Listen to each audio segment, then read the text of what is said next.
Ways to check recently watched reels on Instagram. Hi guys, today we're going to learn the ways to check recently watched reels on Instagram.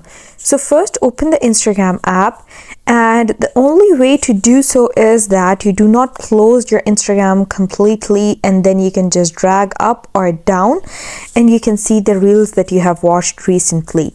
Now the other methods are that you have just sent this reel, for example, by clicking this share icon to yourself, or you can just click these three dots over here and then just save this, and later you can see it in your saved reels.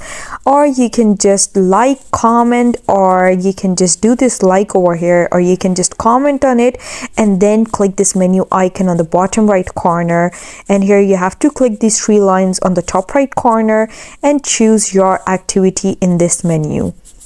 Now in this menu you can see the videos that you have liked, commented on, or you're tagged in, and all these videos that you can see. Also, you can see the content you shared, like the reels that you shared.